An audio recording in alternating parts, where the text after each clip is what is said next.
The female reproductive system is made up of different parts, which includes the uterus, endometrium, fallopian tubes, and ovaries.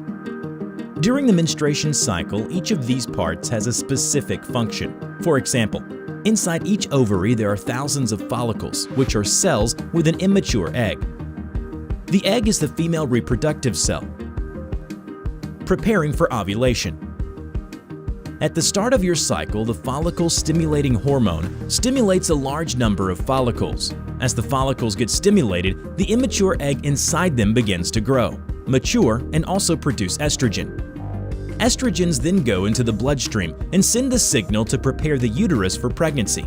At this time, the endometrium, which is the inner part of the uterus, is covered with a thick and spongy layer. Day 7. The dominant ovum produces a large amount of estrogen that travels directly to the brain and activates the pituitary gland, which is responsible for producing large amounts of hormones, including luteinizing hormone, which stimulates ovulation. Day 14. The luteinizing hormone begins to act on the ovaries, causing the dominant egg to mature rapidly and detach from the follicle.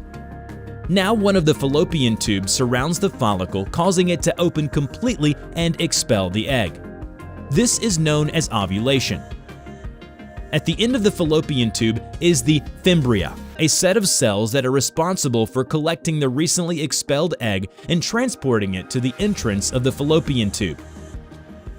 Once here, by means of muscular contractions, the ovum is pushed towards the center of the uterus. Day 15. Starting on day 15, progesterone is produced inside the ovary, which is the hormone that helps the second phase of the menstrual cycle to occur. These days, the abundance of progesterone can make you feel more active and productive, and you'll also notice an egg white-like vaginal discharge being released. At the same time, you'll feel a greater desire to be with your partner.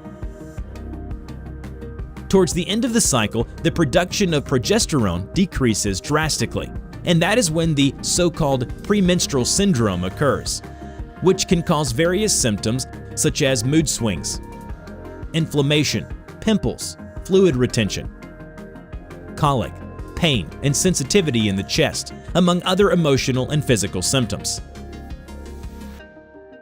Day 28. This day, the menstrual cycle is completed. Your body is about to menstruate. Day 1. It is the first day of menstrual bleeding, through small contractions that we know as menstrual cramps. The ovule and the thick and spongy layer that had formed in the endometrium are discarded in the form of menstruation. And so the whole cycle begins again. This is the typical 28-day menstrual cycle. However, cycle length can vary from woman to woman. Menstruation is a natural process that represents the amazing capacity and strength of a woman.